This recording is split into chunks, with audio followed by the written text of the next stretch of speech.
इतिहास हाम्रो ताजै छ मुटुभित्र राजै छ। इतिहास हाम्रो ताजै छ मुटुभित्र राजै छ। इतिहास हाम्रो ताजै छ मुटुभित्र राजै छ। गणतन्त्र कुन तरिकाले ल्याएर छ भन्ने कुरो त तपाईँ हामीले छर्लङ्गै भने अहिले यो दसैँको टीका भनेको किराँत सभ्यताबाट चाहिँ उत्पत्ति भएको टीका हो। हेर्नुहोस्, किराँत राजा यलम्बरले जति बेर आफू भगवान् शिवसँग खुसी भएर भगवान् शिव आउनुभयो र उहाँलाई आशीर्वाद दिनुभयो र उहाँको सेनाको नामै शिवसेना छ। हेर्नुहोस्, आजभन्दा तपाईँको 5-7-51 यलम्बरको सेना त हो नि। यलम्बरको सेना त हो नि। हामीले कहाँ जात, हिजो हामी क्षेत्रीयहरू भए पनि हामी राज्यमा हिजो किराँत यस्तो जातीय छैन। जसले राज्यमा त्यहाँ चाहिँ राजमुकुट लाउँछ त्यसको चाहिँ आदेश पालना गर्नुपर्छ। यो भूमि भने त्यस्तो भूमि हो। हेर्नुहोस्, हामी के किराँत होइन? किराँत सभ्यता हामीले फैलाएको छैन? इतिहास छैन हाम्रो? हिन्दू राष्ट्र हुँदाखेरि के किराँतलाई बाइपास गरेको थियो, बुद्धिस्टलाई बाइपास गरेको थियो, तपाईँको चाहिँ क्रिस्चियनलाई बाइपास गरेको थियो। शाहवंशले कहाँ विभेद गरेछ? झागल गुरुङ थिएन त्यहाँ हिजो? जनजातिको कुरा गर्नुहुन्छ नि, कुन चाहिँ थियो? सबै त्यहाँ गुरुङ मगर मात्रै छ तपाईँको पृथ्वीनारायण शाहको सेनामा। हेर्नुहोस् त, तर सबै भाइ भारदार मात्रै थिए नि त। कहाँ भाइ भारदार? अनि के गुरुङ मगर चाहिँ भाइ भारदार होइन त? हामी सबै एउटै त हो नि। तपाईँको एउटा राईको छोराले बाहुनलाई काका भन्ने देश हो, बाहुनको छोराले एउटा लिम्बूको छोरालाई तपाईँको चाहिँ मामा भनेर मामा सेवारो भन्ने देश।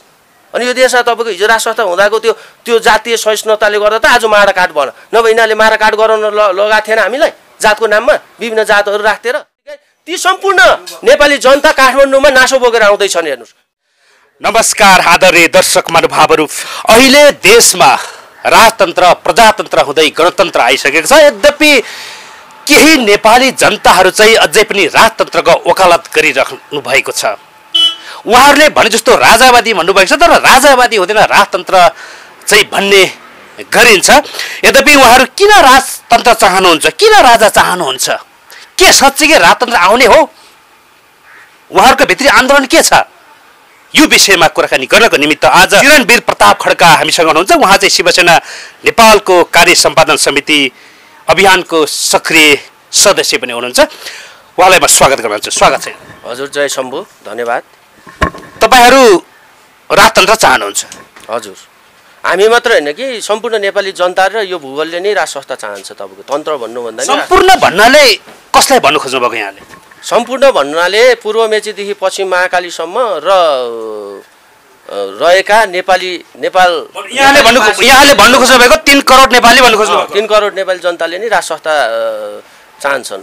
तपाईँको राजतन्त्र सबै चाहने भइसक्यो। नेपाली काङ्ग्रेस, नेकपा, समाजवादी, अरू राजनीतिक दलका कार्यकर्ता यहाँ छैन, जनताहरू छैनन् भन्नु खोज्नु भएको? तपाईँको राज संस्थालाई लगेर कार्यकर्ता कुनै पनि पार्टीको झन्डामा जोड्नु भनेको त्यो आफैमा विवादित कुराहरू हो। हेर्नुहोस्, उनीहरूले चाहिँ राज संस्थाको मान्छेलाई त्यता लगेका तपाईँको आरोप? राज संस्थाको मान्छेलाई त्यता लगेको होइन। एउटा यो त सबै मान्छे भन्नुभयो नि त। यो दलीय प्रणाली हुँदाखेरि दलीय प्रणाली अनुसार एउटा चाहिँ विदेशी फिरिङ्गीहरूले यहाँ विभिन्न चाहिँ बिख हालेर यहाँ हाम्रो पार्टीका हाम्रो नेपाली दाजुभाइहरूलाई जसरी हिजो नाला पानीको युद्धमा चाहिँ फिरिङ्गीहरूको चाहिँ बलले पानीको मुहान चाहिँ त्यहाँ बन्द गरेर बलभद्र र उहाँको चाहिँ चिरञ्जी यो त इतिहास भयो। यो त इतिहास भयो। विश्वमा धेरैवटा देशमा राज संस्था थियो, पछि बिस्तारै कालान्तरमा राज संस्था अन्त हुँदै गएको देखिन्छ र नेपालमा यो भयो होइन। विश्वको तपाईँको राज संस्थाकै कुरा गर्नु पर्दाखेरि तपाईँ भन्नुहोस् न, जापानमा छैन राज संस्था? ब्रिटिसमा छ होइन? तर सेरेमोनियल किङ छैन। एकादेशको कुरै छैन नि तपाईँको। एकादेश भने यो अब तपाईँको कस्तो भन्नुहुन्छ भने हिमालको चौडी गाईलाई त चिसो चाहिन्छ नि होइन? तराईमा तपाईँको चाहिँ गैँडालाई लगेर त उहाँ हिमालमा लगेर पाल्न सक्दैन। हाम्रो नेपाली भू बनावट र यो नेपाली चाहिँ एउटा के हो त आफ्नो भूमि भनेर त पहिला बुझ्नु पऱ्यो नि। यो भूमिमा भनेको कुरा कि राज संस्थामा अहिले भर्खर 200-400 वर्ष अगाडि टुक्लुक्क आएर चाहिँ शाहवंशले राज्य गरेका ठाउँ हो र यो त इन्द्रदेखिको लिएर अहिले तपाईँको चाहिँ हाम्रो श्रीपाँच महाराजधिराज ज्ञानेन्द्र वीरविक्रम शाहदेव सरकारलेसम्म चाहिँ एउटा चाहिँ राज गरेर एउटा जनता पालेर बसेको र जनताको अभिभावक भएर बसेको भूमि हो। हेर्नुहोस्, राज संस्थाले कहिले पनि नेपाली जनतालाई मरोस्, नेपाली जनता चाहिँ जनधनको क्षति होस्, नेपाली जनताले दुःख पाओस् भन्ने इतिहासै छैन। यो हामी 62-63 को जनआन्दोलन पछाडि जसरी महाराजधिराज सरकारले जनताको नासो मैले जनतालाई दिएँ है भनेर कुनै दललाई दिए पनि होइन। तर 62-63 सालमा त सारा जनता उर्लेर राज संस्थाको विरुद्ध आन्दोलनमा लागेका थिए नि, तपाईँलाई याद छ यो? अब गणतन्त्र ल्याउनको खातिर गणतन्त्र कुन तरिकाले ल्याएर छ भन्ने कुरो त तपाईँ हामीले छर्लङ्गै भने। अहिले किनभने देश मिलाउनु पर्ने बेलामा सबैजना किन म एउटा कुरा के भन्छु भने म एउटा ड्रग्स खाएर बिग्रेको छोरा छ भने बाउलाई नै खुकुरी लिएर काट्न जान्छु। तर मलाई सुधार केन्द्रमा लगेर म सुत्रेर आएँ भने बाउलाई गएर मैले चाहिँ प्रणाम गरिसकेपछि बाउले स्वीकार्छ क्या तपाईँको। त्यसै गरी यो दलको नेताहरूलाई अहिले म किनभने हामी राज संस्थाको हिमायती भए हुनाले राज संस्थाको चाहिँ एउटा हामी सदस्य भएको कारणले आम नेपाली जनता नै सदस्य हो त्यो कारणले र हामीले राज संस्थालाई र यो देश र निकास र विकास खोज्न हिँडिरहेको मान्छेले अहिले विवादमा र विभेदमा पस्नु छैन। यिनीहरू कहाँबाट परिचालन भएर छन् भन्ने कुरा त नेपाली जनतालाई त घाम जतिको छर्लङ्गै छ नि होइन। आज परिचालित भए नभएको कुरो त्यो बताउला र सबुत प्रमाण केही छ कि तपाईँसँग त्यो तपाईँलाई अहिले म सोध्नेछु। तर के राज संस्था नेपाली जनताको आवश्यकता नै हो त? राज संस्था सब नेपाली जनताको आवश्यकता हो। के छ आवश्यकता? किनभने अब राजा भनेको यो हो कि राजाले कहिले पनि जनताले दुःख पाइ राज गरेर बस्दैन भन्ने कुरा त 62-63 को जनआन्दोलन निस्किने बित्तिकै राजाले आफ्नो गद्दी छोडेर जानु त। तर अहिले चाहिँ तपाईँको शाह वंशको एकजना राजा हुन्थे भने अहिले त तपाईँको जनताको छोरा पनि चुनेर राष्ट्रपति हुन सक्ने प्रावधान बनेको छ नि त चिरञ्जी। अब त्यो के अरे चाहिँ तपाईँको जनताको छोरो राष्ट्रपति भएकै कारणले गर्दा त देश यो हालतमा पुग्यो नि। एउटा जनताको छोरो भनेपछि अहिले राष्ट्रपतिलाई दोष दिनु भएको तपाईँले? राष्ट्रपतिलाई दोष होइन, हेर्नुहोस् यो हालत भयो भन्नुभयो नि त। यो हालत त अनि कसले ल्यायो त? यो व्यवस्थाले ल्यायो होइन। यो व्यवस्थामा त बिस छ। हामीले चुनाव हुनु यो संविधान कार्यान्वयन हुनुभन्दा अगाडि नै भोलि चुनाव हालिन्छ। आजसम्म पनि यो संविधान चाहिँ कार्यान्वयन गर्ने चुनाव धोका हो। यो 20 छ भनेपछि अहिले जनतामाथि सार्वभौम सत्ताहीन हुनु भनेको चाहिँ तपाईँको धोका मान्नुहुन्छ, यो हालत मान्नुहुन्छ। जनताले अधिकार पाउनु भनेको यो हालत मान्नुहुन्छ यहाँले? जनताले के अधिकार पाएछ? आज चाहिँ तपाईँको तपाईँले स्वतन्त्र तरिकाले वाक युद्ध गर्नु पाउनुहुन्छ, स्वतन्त्र तरिकाले बोल्नु पाउनु भएको छ। राज संस्थाको पालामा तपाईँ स्वतन्त्र बोल्न पाउनुहुन्थ्यो। हरेक कुरोमा तपाईँले पार्टी गर्नलाई अथवा केही मान्छे साथीभाइ भेला हुनसम्म एउटा अथोरिटी लिनु पर्थ्यो होइन त्यति बेला। ए भगवान्, तपाईँले पहिला इतिहास पढ्नुहोस्, हेर्नुहोस् है। होइन, तपाईँको भनाइ त्यो बेलामा पनि राख्न पाउँथ्यो। एउटा कुरा याद गर्नुहोस् कि अघि मैले भनिसकेँ कि सुत्रेर आयो भने राज संस्थाले सबैलाई अँगाल्छ। हेर्नुहोस् सच्चा व्यक्तिलाई किन भन्नुहुन्छ भने हाम्रो के स्वर्गवासी राजा महेन्द्र सरकार के क्रान्तिकारी होइन? तपाईँको देश विकास गर्नको लागि तपाईँको चाहिँ 18 सालदेखिको 19 सालदेखिको 27 सालसम्म कति विकास गर्नुभयो हेर्नु भएको छ? त्यति बेला महेन्द्रकै त्रिभुवन क्रान्तिकारी होइन। तपाईँको त्यति बेला महेन्द्रलाई बम हान्ने मान्छेलेसम्म पनि यो ठाउँमा ठाउँ पाएन। कति ठाउँमा बम पड्काएको थियो तपाईँको? कति ठाउँमा बम हान्यो? कति ठाउँमा उहाँलाई धराप गर्यो? कति ठाउँमा चाहिँ डिस्टर्ब गर्यो? तैपनि तपाईँको त उनीहरूलाई मार्ने काट्ने झुन्ड्याउने काम त गरेन नि त राज संस्थाले। तपाईँको राज संस्था भनेको नेपाली जनता संस्थाको कुरा गर्दैछु। राज संस्थाको भित्र बसिसकेपछि त्यसको अध्यक्ष हुनुपर्ने मान्छेको त्यही अनुसारको चाहिँ तपाईँको चाहिँ एउटा चाहिँ सिस्टम हुन्छ त्यहाँभित्र। जो मान्छे चाहिँ शेषनागको मुनि बसेर रात दण्ड हातमा लिएर बसिसकेपछि तपाईँको जे पनि त्यही गर्न पाउँछ? यो पछिल्लो समयमा भन्ने कुरा त सबै हावा मिडियामा तपाईँको सबै हावा फैलाएर मैले तपाईँको भनाइलाई नै मानिदिएँ। तपाईँको भनाइलाई मैले मानिदिएँ। तपाईँ नढाटिकन भन्नुहोस्, तपाईँ राजा राजतन्त्र चाहनुहुन्छ कि शाहतन्त्र चाहनुहुन्छ? तपाईँको शाहतन्त्र होइन कि राज संस्थाबाट जो यो देश निर्माण गर्ने जो बडमाराधिराज पृथ्वीनारायण शाहको सन्तति छन् त्यो सन्तति यो देशको राजा हुनुपर्छ। र हामीले 62-63 सालको जनआन्दोलन पछि पनि हामीले हेऱ्यौँ शाह नै राजा हुनुको पछाडि कारण चाहिँ के छ चिरञ्जी? भनिदिनुहोस् यो कुरा। शाह नै राजा हुनुको कारण त्यागी भयो र उहाँ जतिको त्यागी को हुनुहुन्छ त? नेपालमा राजा त तपाईँको शाह वंशभन्दा अगाडि पनि विभिन्न वंशहरू राजा भएका छन् नि चिरञ्जी।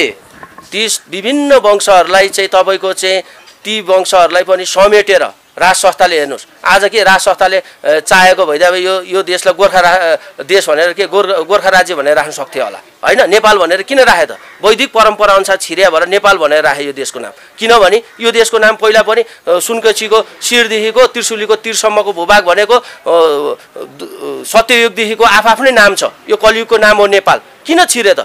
शाहवंशलाई किन चाहिन्छ त भन्दाखेरि कसले बनायो त यो देश? तपाईँ हामीलाई भन्दा त हामी अहिले दलका फिरिङ्गे नेताहरू जति पनि राष्ट्रवादी कुरा गर्छ त्यसलाई भन्दा त बेसी नै होला। उनका सन्ततिले त निर्माण गरेको देश हो तपाईँको यो। र उनीहरू प्र्याक्टिसमा गइसक्या हो। नेपाली जनता भने छोराछोरी हो भनेर चाहिँ प्र्याक्टिस बच्चादेखि नै चाहिँ एउटा चाहिँ क्लास गराएर चाहिँ अगाडि बढाएको हो होइन?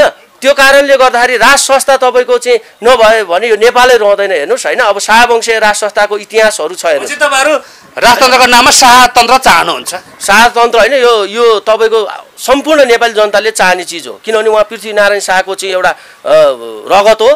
अर्को कुरा भन्नु पर्दाखेरि अब शाह वंशले पनि यो देशमा चाहिँ अब हेरौँ न नेपाली जनता र राजा मिलेर हिजो देश निर्माण गरे अहिले देश सङ्कटमा छ फेरि नेपाली जनता हामी नेपाली जनता भएर तपाईँको चाहिँ रोडमा गइसकेका छौँ सम्पूर्ण नेपाली जनता चाहिँ आज राजा चाहिन्छ भनेर नासो बोकेर आइरहेछ जनताले चाहिँ राजाले दिएको नासो त विभिन्न अञ्चलबाट 5 बिघा क्षेत्रमा त दुईटाको भइसकेको छ हेर्नुहोस् होइन त्यहाँको जनताहरू त निस्किसक्नु भएको छ पश्चिमाञ्चलवासी र पूर्वाञ्चलवासी त निस्किसक्नु भएको छ पोको बोकेर होइन अब दुईटा तपाईँको 3टा विकास क्षेत्रको चाहिँ काम हुने बित्तिकै ती सम्पूर्ण नेपाली जनता काठमाडौँमा नासो बोकेर आउँदैछन् हेर्नुहोस् त्यति बेला यो देश बचाउनको लागि महाराधिरा सरकार पनि तयार भएर निस्किनु पर्ने अवस्था छ हेर्नुहोस् तर ज्ञानेन्द्र स्वयंले उहाँले राजा हुन तयार भएको देखिँदैन नि तयार हुन के गर्ने दलको नेता हो तपाईँले बोकेर राजगद्दीमा चढाउनुहुन्छ हेर्नुहोस् है राजा भनेको कुरा दलको नेता होइन हेर्नुहोस् है तर जनताले बहिष्कार गरेर जनताले विरोध गरेर 62-63 सालको जनआन्दोलनले राज संस्था फालेको चिरञ्जी त्यस्तो गलत कुरा तपाईँ हामी जस्तो मिडियाबाट त्यस्तो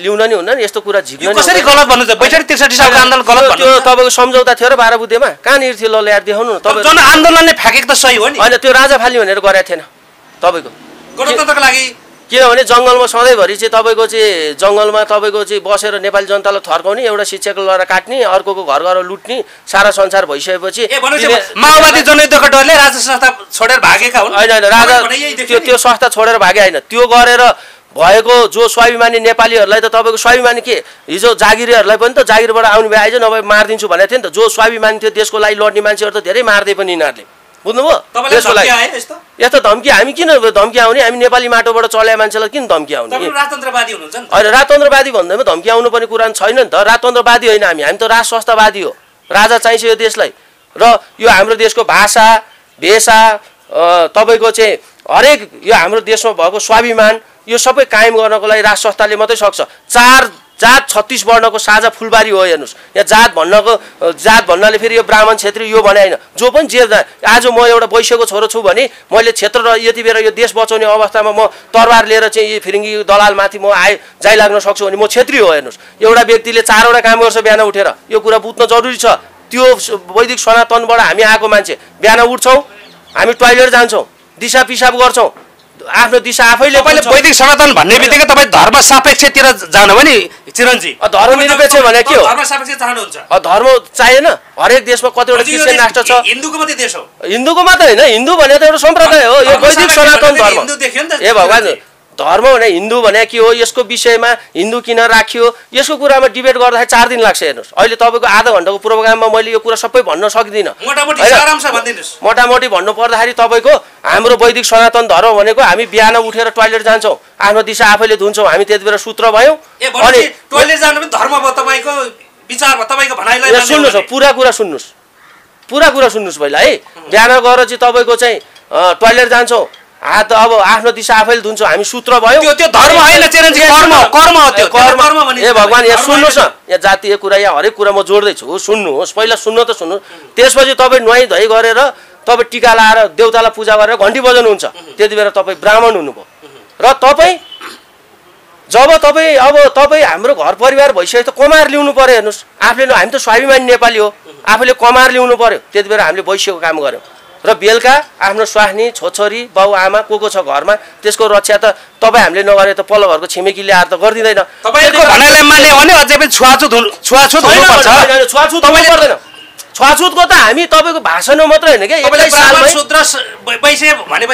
एउटै जातमा छ भन्नु हो तपाईँ राम्रोसँग पहिला प्रश्न त सुत्नु न अब एउटै व्यक्तिले 4 कर्म गरिरहेछ बेलुकासम्म बिहानदेखि बेलुकासम्म भने एउटै व्यक्ति 4वटा जात भइसक्यो यहाँ जातको कहाँ चाहिँ यहाँ जात कहाँ छ यहाँ बेदमा छ जात यो त बिचमा फिरिङ्गीका दलालहरूले बनाएर यहाँ के भने मेकालेले चाहिँ 1976 मा चाहिँ तपाईँको अध्ययन गर्दाखेरि नेपाली जाति टुक्रिँदैन भनिसकेपछि यो जातको आधारमा धर्मको आधारमा यस्तै कुराहरूमा बाहुनलाई कठोर ब्राह्मण वेद पढ्नेलाई अलिक कठोर गरेर छाछुत गर यी सबै कुराहरू डिजाइन हेर्नुहोस् हिजो दरबारमा चाहिँ दरबार हत्याकाण्ड गर्दाखेरि पनि त्यहाँ सबै दरबारेहरूमा चाहिँ तपाईँ भित्ते पर्खाले सबै एजेन्ट राखिसकेका थिए हेर्नुहोस् उनीहरूले चाहिँ एजेन्टहरूले चाहिँ गर्ने त्यहाँ भित्र यति लामो भूमिका चाहिन चिरनजी तपाईँलाई म धर्म सापेक्ष कि निरपेक्ष भन्ने सोध्दै थिएँ निरपेक्ष भने के हो तपाईँको निरपेक्ष भने केही पनि छैन त्यो कुरै छोडिदिनु रहेन राम्रोसँग तपाईँले अध्ययन गर्नुहोस् होइन धर्म केही पनि छैन एउटा धर्मको देश एउटा धर्मको त्यसलाई निरपेक्ष भन्दैन हेर्नुहोस् त्यो निरपेक्ष भनिँदैन यो देशमा के हिन्दू राष्ट्र हुँदाखेरि के किराँतलाई बाइपास गरेको थियो बुद्धिस्टलाई बाइपास गरेको थियो तपाईँको चाहिँ क्रिस्चियनलाई बाइपास गरेको थियो मुस्लिम यहाँ सुन्नुहोस् मुस्लिम हेर्नुहोस् पशुपतिनाथको भेटीले हज गर्न जान्थ्यो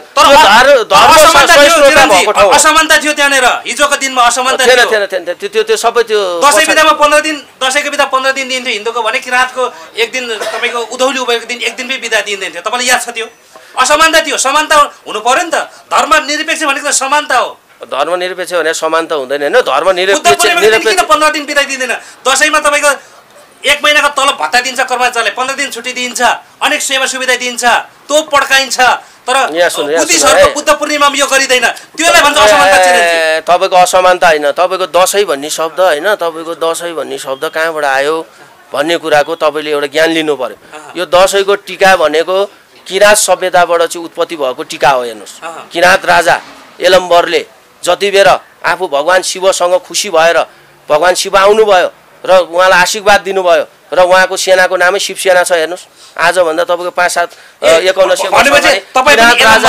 यलम्बरको सेना त हो नि यलम्बरको सेना त हो नि हामीले कहाँ जात हिजो हामी क्षेत्रीयहरू भए पनि हामी राज्यमा हिजो किराँत यस्तो जातीय छैन जसले राज्यमा त्यहाँ चाहिँ राजमुकुट लाउँछ त्यसको चाहिँ आदेश पालना गर्नुपर्छ यो भूमि भने त्यस्तो भूमि हो हेर्नुहोस् हामी के किराँत होइन किराँत सभ्यता हामीले फैलाएको छैन इतिहास छैन हाम्रो हरेक कल्चरहरू हो यिनीहरू त सिन्जाको सभ्यता होइन तपाईँको यो हाम्रो चाहिँ किराँत सभ्यता यी सबैहरू सभ्यता हो तपाईँको होइन नेवा सभ्यता होइन यो सभ्यताहरू हो यो तपाईँको भ्यालीमा रहेको सबै सभ्यता हो के हिजो यहाँ मल्लले राज्य गर्दाखेरि चाहिँ यहाँ अरू जाति चाहिँ थिएन त्यहाँ किराँत थिएन भारदारमा हिजो किराँत राजा हुँदाखेरि त्यहाँ बाहुन थिएन पूजा गर्ने त्यो भए हुनाले यो भनेको कुरो जातीय सहिष्णुताको साथ धार्मिक सहिष्णुता भएको देश हो र विश्वमा तपाईँको हरेक मुलुकमा मुस्लिम राज्य छ होइन ब्राह्मण बाहेक राष्ट्रको कार्यकारिणी पदमा पुगेको देखिँदैन नि चिरनजी यही त गलत भइरहेछ अहिले चाहिँ कहाँ त छ त तपाईँको त यहाँ न्याय राज्य भनेर भनेको छ यसको संयोजक को हो त झक्कु प्रसाद सुवेदी होइन यो कुरा त यो व्यवस्थापनको नाइकेहरूलाई गएर सोध्नुहोस् न हिजो राज संस्था पालामा को थियो यहाँ सम्पूर्ण जाति थियो थिएन ऊ तपाईँको पूर्वको तपाईँको पद्मसुन्दर लावती ज्यू मन्त्री उहाँ स्वर्गवास हुनु भइसक्यो उहाँ हुनुहुन्थ्यो तपाईँको गोल्ठे सार्की हुनुहुन्थ्यो को थिएन यहाँ विषय पृथ्वीनारायण शाहको भारदारको मुख्य तपाईँको योजनाकार विषय नकर्जी कहाँ थिएन राज संस्थामा भने यस्तो नचाहिने हावा कुराहरू गरेर हुन्छ विषय नकर्जीले चाहिँ तपाईँको सल्लाह सुझाव दिएर आज विशाल नेपालको चाहिँ तपाईँको चाहिँ निर्माण भएको छ शाहवंशले कहाँ विभेद गरेछ झागल गुरुङ थिएन त्यहाँ हिजो जनजातिको कुरा गर्नुहुन्छ नि कुन चाहिँ चाहिँ थियो सबै त्यहाँ गुरुङ मगर मात्रै छ तपाईँको पृथ्वीनारायण शाहको सेनामा हेर्नुहोस् त कहाँ भाइ भारदार अनि के गुरुङ मगर चाहिँ भाइ भारदार होइन त हामी सबै एउटै त हो नि तपाईँको एउटा राईको छोराले बाहुनलाई काका भन्ने देश हो बाहुनको छोराले एउटा लिम्बूको छोरालाई तपाईँको चाहिँ मामा भनेर मामा सेवार हो भन्ने देश अनि यो देशमा तपाईँको हिजो राज संस्था हुँदाको त्यो जातीय सहिष्णुताले गर्दा त आज माराकाट भन नभए यिनीहरूले माराकाट गराउन लगाएको थिएन हामीलाई जातको नाममा विभिन्न जातहरू राख्थेर यस्तो नै कुरा हुन्छ कहिले चिरनजी म धेरै लामो यहाँसँग प्रश्न गर्न चाहदिनँ भनेपछि अब तपाईँहरू राज संस्थाको लागि आन्दोलन गर्नुहुन्छ यो भनेको कुरा के भने म के भन्न चाहन्छु भने यो आन्दोलन गरे होइन कि यो नेपाली जनताले खप्न नसकेर अब भन्नु न हाम्रो एउटा नारै छ क्या अहिले इतिहास हाम्रो ताजै छ मुटुभित्र राजै छ हेर्नुहोस् होइन हाम्रो इतिहास त ताजा छ नि त खुकुरीको डोबबाट चाहिँ वीरहरूको रगतहरू पोतेर तपाईँको निर्माण भएको देश हो मैले नबुझेको कुरा नि चिरनजी मैले नबुझेको कुरो नि हजुर शाहवंशको राजा थिए त्योभन्दा अगाडि तपाईँको लिच्छवी वंश गोपाल वंश किराँत वंश यी विविध वंशहरू थिए राजा शाहवंशको ठाउँमा किराँत वंशको राजा हुनुपर्छ भनेर तपाईँले किन आन्दोलन गर्नु ए भगवान् किराँत वंशको राजा हुनु त को हुने त देखाइदिनु नि त मलाई एबिसिडी त्यसरी छनौट गरेर ल्याएर हुन्छ त्याग तपस्या कसको छ त्यो हेर्नु परेन तपाईँको ज्ञानेन्द्रको त के त्याग तपस्या देख्नु भयो शाहवंश मात्रै भनेर हुन्छ ज्ञानेन्द्र सरकार शाह होला एउटा उपाधि पाए होला राज संस्थामा बसिएपछि त्यो किराँतको पनि प्रतिनिधित्व गरे भगवान् इन्द्रदेखि लिएर अहिलेसम्म नेपालमा जति पनि जाति जो अहिले पूर्व राजा ज्ञानेन्द्र हुनुहुन्छ उहाँ आफै विवादित मान्छे हुनुहुन्छ कसरी विवादित ल भन्नुहोस् यो विभिन्न कालखण्ड विवाद उठेको छ नि उहाँलाई विभिन्न लान्छनाहरू लागेको लान्छना त तपाईँहरूले थाहा पाइहाल्नु भने नेपाली जनताले थाहा पाएन आज छर्लङ्ग देखेन आज त 21औं शताब्दीको जनता हो नि हिजो 16औं शताब्दीको जनता हो र यसो भनेको थियो र यसो गरेको थियो भन्ने गरेर सबै कुरा त छर्लङ्ग नेपाली जनताले देखिसक्यो नि त आजको दिनमा होइन र कसरी विवादित भयो उसलाई सबै आरोप लाग्यो किन आज ल उसलाई माराधिरा सरकारलाई चाहिँ उहाँलाई चाहिँ ल वंश दाइ भाउजूको वंश विनाशको चाहिँ आरोप लगाए त्यही भन्न खोज्नु भयो होला होइन आज सत्तामा त यत्रा मान्छेहरू छ नि त लगाउन त आज देश छोडेर भागेको अवस्था छ 14 वर्ष भइसक्यो त्यही भूमिमा बस्यो प्रमाणित गर न प्रमाणित गरेर यहाँ कागजपत्र झिकाएर ल्याऊ अनि नेपाली जनताले के गर्छ त्यो दिनमा गर्ला होइन भने नचाहिने हावा फिजाएर हाम्रो देशको चाहिँ एउटा राष्ट्रिय स्वाभिमानलाई कमजोर पार्ने कुरा कसैले पनि गर्न अब जायज छैन मिडिया मार्फत के भन्छु भने हाम्रो चाहिँ अहिलेका यो गणतन्त्रका हिमायतीहरूलाई जसरी चाहिँ तपाईँको भीमसेनले रामलाई छोडे के अरे रावणलाई छोडेर रामको पासमा आयो सत्यको पछाडि अब आउनुहोस् किता छुटिसकेको छ हेर्नुहोस् आज कम्युनिस्ट भन्नुहुँदोहरूको पनि किता छुटिसकेको छ त्यो कितामा आउनुहोस् सुध्रेर नेपाली जनताको भावनामा आउनुहोस् वैदिक सनातन धर्म भने के हो विश्वले आज जर्मनीले तपाईँको आज हामी एउटा संस्कृतको एउटा विद्यार्थी एउटा राम्रो प्रोफेसर ल्याउनु पर्यो भने जर्मनबाट झिकाउनु पर्छ के नेपालमा छ सबै कुराको ध्वस्त बनाउँदै लगाएको छ यो देशको मूल्य मान्यता बुझ्नुहोस् नेपाल भन्ने देशको पिल्लर के रहेछ भन्ने कुरा तपाईँ हामीले बुझ्न आज जरुरी छ यो राजा हजुर म कार्यक्रमको अन्तिममा आइसकेको छु अब तपाईँहरू राष्ट्र संस्थाको लागि मरि मेटेर अगाडि बढ्नुहुन्छ के चाहिँ गर्नुहुन्छ ल 1 2 3 ABC भनेर बताइदिनुहोस् मलाई अब के गर्ने भन्नु पर्दाखेरि अब हामी त नेपाली जनता तपाईहरुको अवधारणा के छ जनतामा गइसकेका छौं हामी नेपाली जनता हो माराधिरा सरकारले नासो हामीलाई दिएको हो हामी नासोको पोकोहरू ठाउँ-ठाउँबाट चाहिँ अब जम्मा पार्दैछौँ 5 वटा विकास जनताले हिजोको दिनमा राष्ट्रलाई बहिष्कार गरेको नि चिरञ्जी जनताले बहिष्कार गरेको छैन हेर्नुस् यो भ्रमित कुरा हो आज जनताले बहिष्कार गरे भए आज 1 लिटर तेल पनि चाहिँ बाइकमा नहालिकन हैन सो इच्छाले नेपाली झण्डा गाडेर तपाईको चाहिँ 20-25 किलो 80 300 किलोमिटर जति किलोमिटर हिँड्न पर्यो नि हिँड्न तयार नेपाली जनता त्यसै भएको हैन राष्ट्र संस्थाको आन्दोलनमा धेरै ठाउँमा इन्डियाको प्लेट नम्बरको गाडीहरू देखियो पेट्रोल हारेको आरोपहरू सामाजिक यत्र देखियो यथार्थ के हो तपाईको अब इन्डियाको नम्बर प्लेट देखिनु अब त्यो देखियो यत्र त्यत्र तपाईको तेल हाल्यो भनेको अब कोही कसै मान्छे आइराछ हैन इन्डियाको प्लेट नम्बर भएको गाडी लिएर आइरा हुन्छ अब जुलुस देख्छ उ पनि त नेपाली हो नि त प्लेट भए पनि हैन बाइकमा राखेको देखियो बाइकमा झण्डा त नेपाली झण्डा देखाछ चन्द्र सूर्य अंकित नेपाली झण्डा बाइकमा राखेर हिँडिरहनु भएको छ हैन किन भन्नुहुन्छ भने यो झण्डा भने त आज हामीले यो झण्डाको अभियान किन चलायौ त किन नेपाली जनता झण्डा बोकेर आयो त भन्दाखेरि नेपाली झण्डाको माने बुझे के नेपालीले अब किन भन्नुहुन्छ भने तर यसरी इन्डियाको नम्बर प्लेटको गाडी देखिरहनु चाहिँ पेट्रोल भर्दैको विभिन्न खाजा खर्च उपलब्ध गराएको आरोपहरू लागिरहँदाखेरि चाहिँ त्यो नितान्त गलत कुरा हो कोही कसैले बाइकमा पेट्रोल भर्दैन छैन मसँगै हिँडेको भाइ तपाईँ हाम्रै गाउँघरको फेरि हामीले यो माथितिरको होइन आफ्नै गाउँको पल्लोहरूको भाइलाई आज तेल सिद्धेछ दाइ के गर्यो भनेर 2 लिटर तेल अर्को दाइले हालिदिनु भनेको कुरा त्यसलाई तेल भर्यो भन्दैन अब हाल्दै होला नि अब छैन भन्यो भने यो 2 जना त्यो हाम्रो व्यक्तिगत पैसाले कहीँबाट लगेर हाले हैन हामीले हाले हैन भने आफ्नै दाजुभाइ अब तपाईलाई मैले दाइ मलाई उहाँ माइसम्म पुग्ने तेल भएन अलिकति हालिदिनु पर्यो भने तपाईले झिकेर हालिदिनुहुन्न दिनुहुन्न त्यो त नेपालीको त त्यो तपाईको मैले के दिनु तेल मलाई के दिनु अब बरु मलाई पूर्वाञ्चलवासी दाजुभाइ तथा दिदीबहिनीले बस्ने लिने पनि हैन अब तपाईँ यहाँ आउनुभयो तपाईले चाहिँ तपाईलाई मैले चिया दिनु भने चिया दिन्छु अनि पैसा लिनु भनेर कुरा गर्छु त त्यो त हाम्रो संस्कारभित्र पर्ने कुरा हो अब कसै घर पाउन राख्न जाँदाखेरि अब तपाईको चाहिँ अतिथि देव भव गर्नु भने त हाम्रो संस्कारै हो हेर्नुस् हजुर तिरञ्जी म बिल्कुलै अन्तिममा आइसकेको छु अब तपाईले एउटा क्वेशन मात्रै सोध्छु अरूको कुरा छोड्दिनुस् एबीसीडी छोड्दिनुस् तपाईँ आफू चाहिँ आफ्नो ठाउँमा रहेर राष्ट्र संस्थाको लागि राजतन्त्रको लागि के गर्न सक्नुहुन्छ खुलाइदिनुहोस् यति मात्रै अन्तिम प्रश्न तपाईलाई राष्ट्र संस्थाको लागि हिजोदेखि नै अब वैदिक सनातन कालदेखि नै यो भूमिमा राष्ट्र संस्था जोगाउनको लागि भगवान शिवले धेरै भूमिका खेल्नु भएको छ हेर्नुस् एउटा भनाइ छ नि हाम्रो राजा हाम्रो देश प्राण भन्दा प्यारो छ भन्छ नि आफ्नो प्राण भन्दा पनि प्यारो राजा भन्ने एउटा नारा छ तपाईँ चाहिँ के गर्न सक्नुहुन्छ तपाईँको प्राण प्यारो कि राजा प्यारो भन्ने एउटा तपाईँलाई अप्सन दियो भने यो जुन अघि मैले एउटा शब्द बोलेँ होइन एउटा भनौँ न वाक्यतामा एउटा शब्दै भनौँ होइन त्यो हाम्रो राजा हाम्रो देश प्राणभन्दा प्यारो छ भन्दाखेरि तपाईँ के भन्नुहुन्छ यसमा अब म त के भन्छु भने अब म त होइन अब यो पश्चिमदेखिको तपाईँको पूर्वसम्म पुगिसकेँ होइन अभियानमा अब हाम्रो राजा हाम्रो देश प्राणभन्दा प्यारो छ यत्रो कोभिड महामारी यहाँ पनि आफू मर्न पनि सक्छ राजाको लागि भनेको त्यो किनभने तपाईँ मर्न सक्नुहुन्छ तपाईँ मर्नु होइन, नेपाली जनता नि यत्रो कोभिड लगाइरहेछ होइन। अब हामी किन नमर्नु?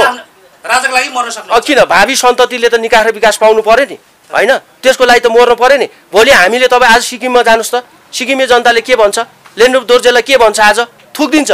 भोलि तपाईँ हामीले सही रूपमा निकाह र विकास दिएर नेपाली भावी पुस्तालाई हामीले हाम्रो भयभरको हाम्रो बाजे पुर्खाले गरेको वैदिक सनातन पद्धतिलाई भावी पुर्खाको काँधमा हाल्न सकेन भने आज हामी घरमा बसेर एकैछिन रमाइलो गरेर जे गरे नि गरून् भनेर त्यो हिसाबले हामी चाहिँ केही नगरिकन बस्यौँ भने भोलि हाम्रो सन्ततिले हामीलाई थुकिदिन्छ।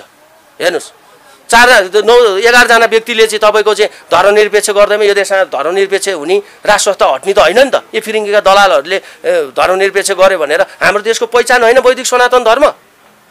यो देशमा के कतिवटा सम्प्रदायहरू छ, त्यो सम्प्रदायको सबैभन्दा जड माउ धर्म भने नि तपाईँको वैदिक सनातन धर्म भएको हुनाले होइन, त्यो वैदिक सनातन धर्मको रक्षा गर्ने संस्था नै राष्ट्र संस्था हो। हेर्नुहोस्, यो त तपाईँको हिजो तपाईँको चाहिँ अहिरवंशदेखि लिएर भगवान चाहिँ तपाईँको चाहिँ इन्द्रदेखि लिएर अब किराँत वंशकै कुरा गर्नुहोस्। हेर्नुहोस्, किराँतकालीन समयमा के यहाँ देशको सभ्यताको ठुलो विकास भयो होइन? किन हिजो चाहिँ यो देश एकीकरण हुँदाखेरि शत्रुताको अहिले जस्तो बदलाको भावनाले फेरि पनि आएर हान्ने सिधाइदिने हुन्थ्यो होला नि त। किनभने नेपाली जनताले भनेको कुरो राजमुकुटलाई मात्रै हेर्ने हो क्या, यो त्यो भन्ने कुरै हुँदैन। योगदान कसले दिन सक्छ, कसले त्याग्न सक्छ, र राजा भन्ने कुरा पनि त्यत्तिकै हुने कुरा होइन क्या। पूर्व जुनीको एउटा चाहिँ कर्मले उसले गरेको एउटा धर्मले मात्रै राष्ट्र संस्था जस्तो पवित्र संस्थाको परिवारभित्र चाहिँ जन्म लिन जाने कुरा हो। हेर्नुहोस्, हस्, यहाँलाई आफ्नो विचारको लागि धेरै धेरै धन्यवाद। हजुर धन्यवाद। र म सम्पूर्ण नेपाली जनतालाई के भन्न चाहन्छु भने हाम्रो देश निर्माण गर्ने श्री 5 पृथ्वीनारायण बडा महाराज धीराज पृथ्वीनारायण सादेव सरकारको चाहिँ भोलि पौष 27 गते 299औं पृथ्वी जयन्ती परेको हुनाले सम्पूर्ण नेपाली दाजुभाइ तथा दिदीबहिनीहरूलाई देशलाई निकाह र विकास दिनको लागि एकजुट भएर अब चन्द्र सूर्य अङ्कित नेपाली झन्डामा गोलबन्द भएर पार्टी र जातिभन्दा माथि उठ्नको लागि सम्पूर्णलाई हार्दिक अनुरोध गर्दछु। धन्यवाद। जय शम्भु।